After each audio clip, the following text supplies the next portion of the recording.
I think it's time we talk about one of the best shows to come out in recent times. And that show is called Gen V. I mean, I've been telling y'all that college shows would hit for a minute now. I'm just happy to be right. Hey guys, what's up? It's Imurgency and welcome back to my channel. Today we are back and we're doing our first formal show review.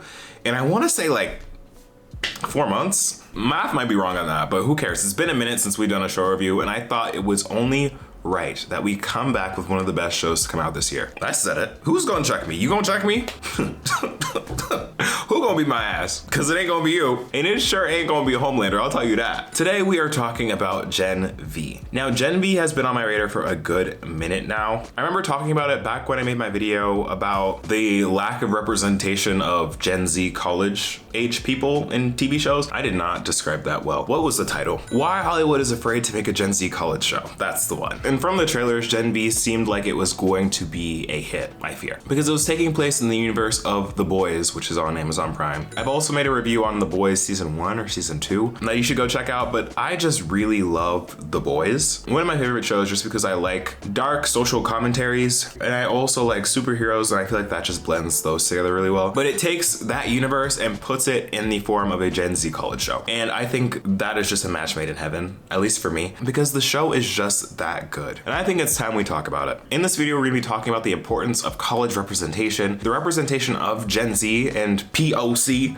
in this show, as well as getting into a recap of the characters, the plot, and my thoughts, opinions, and predictions of this season and for the confirmed next season of Gen V. But before we get into any of that, if you are new to the channel and like all things TV, pop culture, and commentary, then make sure to subscribe so that you don't miss out on any of the content we have on this channel. I post every week. I'm trying to bring it up to 2 times a week, and we have a lot of fun over here. What can I say? Also, it'd help a lot if you leave a like on this video because it helps out tremendously with the YouTube algorithm, and follow me on my socials at Imurgency on Instagram, TikTok, and Twitter, where I serve a look, a laugh, and a lifestyle. I kinda ate that, I'm not gonna lie, I kinda ate that. Also wanted to give a quick shout out to this video sponsor, CyberGhost VPN. Everyone should be able to feel safe online without having to worry about hackers or malicious websites in 2023. But the reality is, that's just not the case for most people. That's why I'm so excited about this video sponsor, CyberGhost VPN. I know the word VPN gets thrown around a bunch, and you may be asking yourself, what is a VPN? Well, VPN stands for Virtual Private Network. With CyberGhost VPN, all of your traffic goes through a secure VPN tunnel, your IP address is hidden, and your data is encrypted for maximum security. CyberGhost VPN is available on all platforms, including Windows, macOS, Android, iOS, and much more. They also have a strict no logs policy, so no one will know your online activity, including CyberGhosts themselves. And unlike a lot of services out right now, you can use one subscription to cover up to 7 devices at a time so that you can share with friends and family. CyberGhost also offers a 45-day money-back guarantee and 24/7 customer support, so everything is essentially risk-free.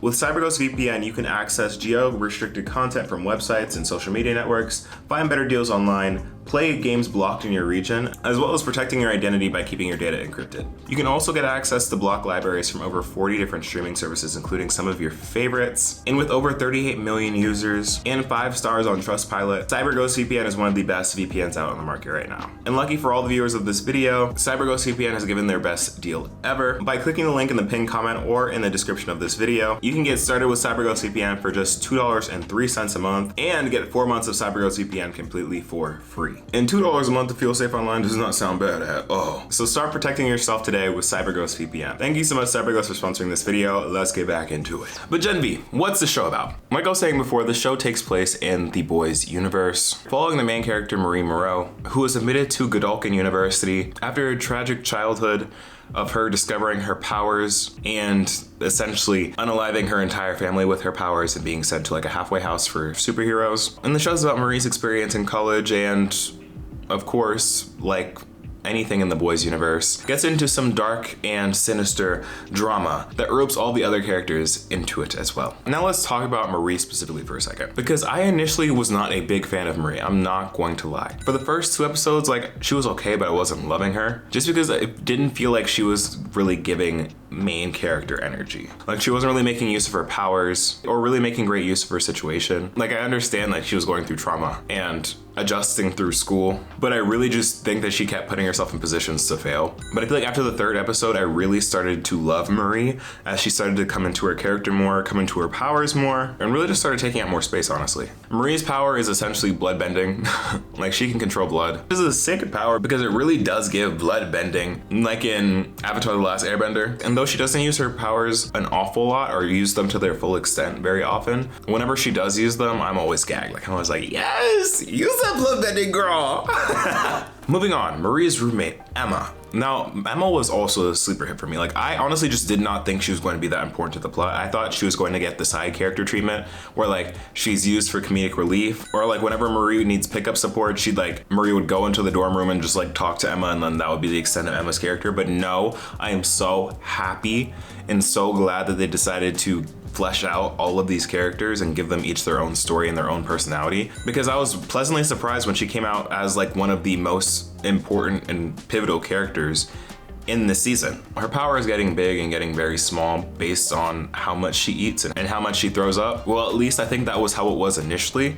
But spoiler alert, if you have not seen the show, it seems that it's more tied to her mental state and her emotions than it is the act of eating or throwing up. And I feel like it was really interesting how they tied that together with her mental state and like the gravity of having to like throw up and essentially struggle with an ED in order for her to actually use her powers. Although now that I'm thinking about it, I feel like I don't know if I like what they did with her character. Like, Emma as a character is amazing. I love her character, but like her trope is just kind of, I don't want to say problematic, but it's not great, because when you think about her character objectively, character revolves around her trying to save a man and be this man's world with a superpower where the man eventually just kind of kicks her to the curb, and her superpower is essentially an ED for 7 out of 8 of the episodes. Like, that does not look great on paper. Now that I think about it objectively, I feel like Emma as a character is very compelling. Next up is Kate, and Kate, where do I start with her? I didn't like her to begin with, and then I started to like her, and then I hated her. I feel like that is the arc of her character in my mind, because Kate's power is mind control. Very powerful. She has very powerful suggestions where she can push people to do whatever she says if she comes in contact with them. And she actually turns out to be the devil. Like,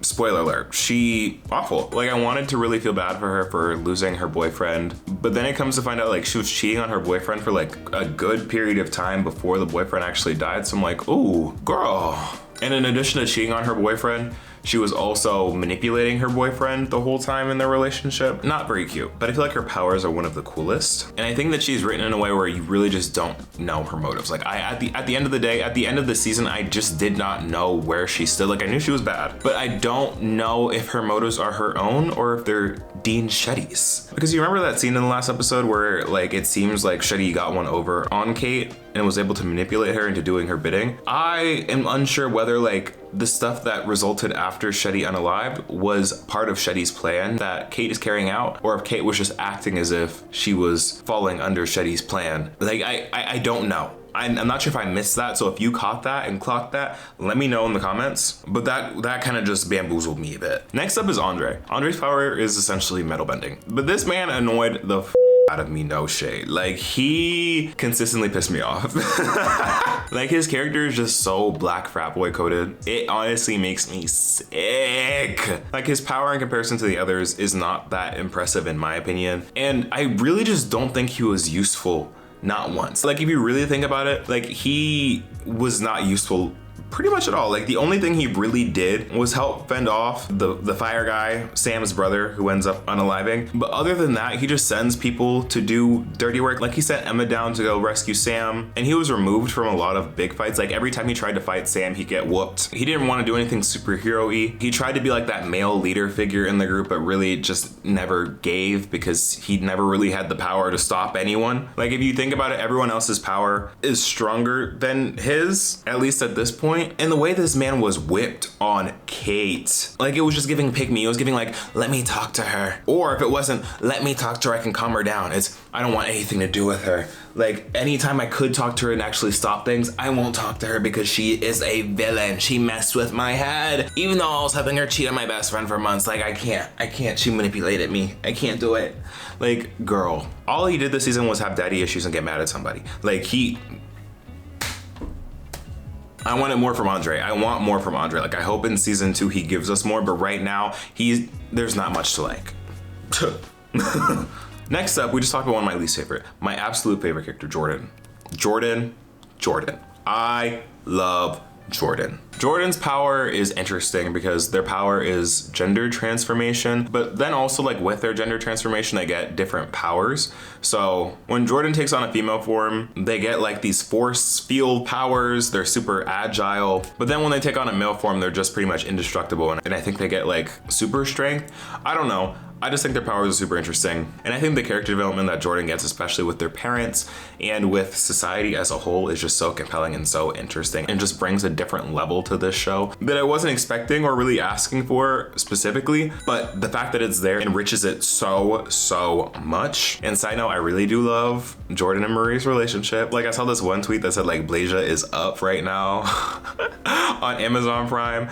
And honestly real, because you got Jordan and Marie on this show, but then you also got Mark and Amber on Invincible. Like Amazon Prime, I see what you're up to. I see what you're doing. And gotta say that Jordan has the coolest power. I want to say that their power is one of the most powerful, but also just interesting. And like I said, I feel like Jordan's story is just so compelling because the show is essentially satire and also a social commentary similar to how The Boys is. When I feel like the story behind Jordan, and especially Jordan's shortcomings, is super relatable, especially for people of color and other minorities in like professional social settings, because essentially Jordan's tea is that they are like the most capable, they are the best superhero in the show. And like in The Boys, there's like a ranking for like the best superhero at the university. So, you know, in The Boys universe, there's the 7, but in Gen V, there's like the top 10 list, and Jordan consistently ranks number 5, but despite being stronger, smarter, and overall just better than anyone else on the list, because their power is considered controversial or not the standard or unconventional, they're kept at number 5 because they're not allowed to be at number 1 because that would be considered pushing an agenda, because they can be both male and female. And essentially they're never given their moment to shine. And even when Marie gives Jordan the platform, showing that Jordan is better than her because at one point Marie is number 1, they still don't do anything about it. And I feel like that relates a lot with the story of a lot of people of color and other minorities, because though we may have to work twice, 3 times as harder, or maybe better or more hardworking than our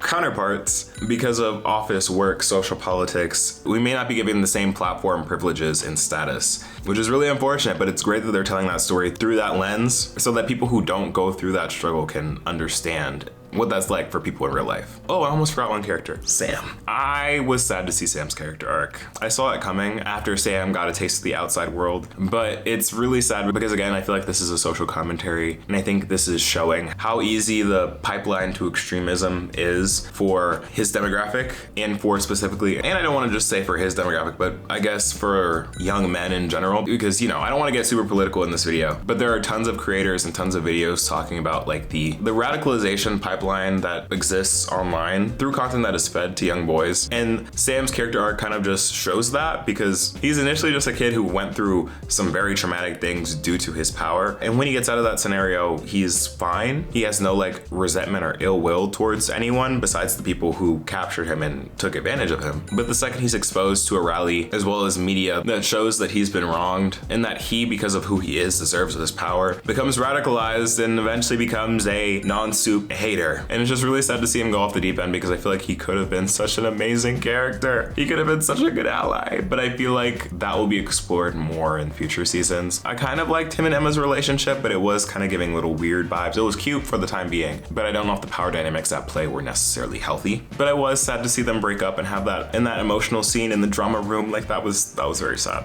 I was upset to see that. But now we got the characters out the way, let's talk about this plot as a whole. I really enjoyed where this story went. I feel like this was a really great, for one, setup for The Boys season 4, because this is all in the same universe, and I think season 4 of The Boys is picking up directly after this season of Gen V. And correct me if I'm wrong, but I feel like the Gen V characters are going to be in season 4 of The Boys. If not, I think I heard that it's going to be a thing where like it's The Boys season 3, Gen V season 1, The Boys season 4, and then going directly into Gen V season 2. So I like that there's like series continuity there. I really like where this plot went. I feel like it's setting up so well for the future events with Godolphin University university being exposed as basically like this hero experiment ground for how to essentially control and get rid of superheroes. And I feel like the show did a really great job of storytelling and getting to that point. Like, it didn't feel like the story was rushed at all. And I really truly appreciate how each character was given the development that they needed to flesh them out as full characters, and they weren't just like one-offs. Although my one critique of this season, why were some episodes so randomly short? That is the one thing that pissed me off, because how do we go from 3-hour-long episodes, like 2 episodes are like 40 minutes, and then one episode that was like, I forget how long, but it couldn't have been longer than 35 minutes. And then the season finale wasn't even a long episode. I think it was like a regular 45 to an hour. And that really upset me because I love this show. So seeing the episodes being so inconsistent in length, like I was sat for my 8 hours, my 8 full hours of Gen V for this season. But no, it's just not what we got. But now let's circle back and let's talk about the importance of the representation on the show. For one, the college representation. I think that having the show set in college just really shows the strengths behind having college shows, because I don't feel like this would have hit the same or done as well storytelling wise if this was in high school. When we have a show in college, we don't have to care about the parents. We don't think about the parents. We don't think about the implications, because these are all adults, but these are young adults in the sense that they're still trying to figure out themselves. They're still trying to come of age, which is something that I feel like Hollywood had not really cracked or understood for like the past 5 to 10 years, because I feel like Hollywood had this conception that like people only care if they're in high school. Like the youth only come of age in high school, and then once they graduate high school, they're magically these sentient, free-thinking, super confident beings, when like that's very much not the truth. You are very much coming of age, if not being in the most coming of age era, right after you come out of high school, because for the first time in your life, you have to become a person on your own. Like outside of what is set for you, anything after high school is your own doing. And I feel like there is nothing more coming of age than that. And we see that through Gen V. Each of these kids are figuring out who they are in this world as superheroes and as people based on the trauma that they've experienced as children and as young adults. And it's all explored so well because they're able to go into these dark and uncomfortable topics without it being weird for the fact that they are children, you know? Like we're able to have scenes that actually mean something and contribute to the plot without it being weird and kind of just like pointless. Like having this show set in college is just such an amazing idea, and having it play off of Gen Z in college, being called Gen V, Gen Z, you know, amazing marketing, amazing idea. And I feel like they do Gen Z pretty well. And I feel like they get like the Gen Z aesthetic very well. It does get a little kind of chuggy in parts with some of the representations of like social media. Like I think that one wannabe influencer girl where she's like, where anytime anything inconvenient happens, she's like, I'm going live to all of my followers right now. Like, oop. Like it was giving Gossip Girl kind of level of social media usage just a little bit. I'm not going to lie, with like the, oh, you're being recorded on live to all of my followers. Like, all right. But I feel like some of the humor and just vibes were giving closer, if not Gen Z vibes. And I just honestly need to see more shows like it. Like I need to see more shows set in college, more shows that are set for Gen Z in this early adulthood era, because I feel like that's where a lot of us are in right now. I also want to talk about the representation of the people of color on this show, because I feel like this show is so diverse in a way that is not like, here's all these people of color, love them. Like it's very well integrated, it's very natural, and I feel like it's so refreshing. Not only have the main character be a black woman, but then to also have the supporting cast also be mostly of color. Like I feel like they really ate that, and like I was saying before, like the portrayal of Jordan was really nice. And like I always say on the channel when it comes to shows and representation, it's always so important to have characters on screen that are representing stories and telling stories that can resonate with people who look like them, because I feel like especially for like a college show, it's so nice seeing a cast so diverse, because in a show as aspirational as like a superhero show, it's nice seeing people of color tell that story as well, you know? Now let's get into the ending, because the ending of this show has to be one of, there are a lot of pros. My cons for this show are held for the ending, because the final episode, the finale, I don't think a show has made me angrier than the finale of this show, because they build this up. They're having this giant fight, this giant free-for-all where where Marie, Jordan, and Andre are trying to save the day. Like they are trying desperately to stop Kate and Sam from taking over, and they are just about to win. They are just about, like Marie finally uses her powers for the first time. Homelander shows up, and you think. So you kind of forget what show this is based on. You kind of forget Homelander is as a character, because he shows up and you're like, oh, thank God. This is going to end well, and Marie and them are going to get justice. And then Homelander very quickly reminds you of who the he is. And I feel like Homelander's actor is so good at portraying his character, and I feel like Homelander is such an interesting character. Hate him, but interesting character nonetheless. The way that Homelander sees what's happening and sides with the white kids over the people of color, because I didn't realize it until Homelander showed up, like how this looks to an outsider. Like Homelander's biased aside, because Homelander definitely went with the white kids because Homelander is racist. But it looks like from the outside point of view, Kate's hand just got blown off, little white girl in distress, and there's blood everywhere, and you have Marie controlling the blood, this little black girl seemingly making things worse. Like Homelander went in and was like, you know what? You're an animal. And when he said animal, when he called Marie an animal, I gagged because I'm like, oh, that was racially charged, sir. What do you mean by that? And then again, you remember who Homelander is and you're like, oh, he meant that in full extent. Like in the exact way that you thought he meant it that way. And the fact that he goes and blows up Marie, that is what gagged me. That is what upset me, because then they made Kate and Sam the heroes. It made everyone else, all of the people of the color on the show, look nasty. Well, Emma too, but made them all look nasty, made them look like animals, made them look like they were the villains and villainesses of the story. That was upsetting, because why? You know, I know why, because Homelander supports the ideology of what Kate and Sam are trying to do. Because if you remember the stuff from season 4, Homelander no longer cares about public opinion really like that. And he thinks that superheroes are better than regular humans. And honestly, he just thinks that he's better than everyone else. So yeah, I was just upset about that. I'm interested to see where the season goes, because they left off with them being trapped in some kind of medical facility. Interested to see how that goes. Also interested to see how Marie didn't die from Homelander blasting her point blank. Like, is Marie just super durable? Did Homelander not mean to end her, or what? Because how did she survive? You know, I think we'll find that out in The Boys season 4, or at least in the beginning of Gen V season 2. Regardless, I'm sad. I hope that if they are in The Boys season 4, they team up with Huey and Butcher and all of them to take down Homelander. I just think that regardless, it's going to be amazing, and I can't wait for anything next to come out of this universe. If I were to rank this show or give a rating to this show, I'd have to give it a solid 9 out of 10. 9.5 out of 10, honestly. Like, I am such a stan. I was so excited to see the show air, and I was so sad that I couldn't live talk about it while it was airing. But yeah, 9.5 out of 10. If you have not seen it, I'm sorry I spoiled the whole plot for you, but if you still want to see it, I definitely recommend you watch Gen V. But now I want to hear from you. What did you think about Gen V? If you've seen it, did you love it? Did you hate it? What were some of your favorite characters, your least favorite characters? I want to hear it all in the comments down below. Thanks again so much for watching. Again, if you're new, then hit that subscribe button so that you don't miss out on any future content. Leave a like on this video because it helps out with the YouTube algorithm, and to follow me on my socials at Imurgency on TikTok, Instagram, and Twitter. Before you go, don't forget to click the link in my description or in the pinned comment of this video to get the special discount on CyberGhost VPN. Protect your data while you browse and stream your favorite region-locked content online for only $2.03 a month. But other than that, y'all, I've been Imurgency, and I will see you in the next video. Peace.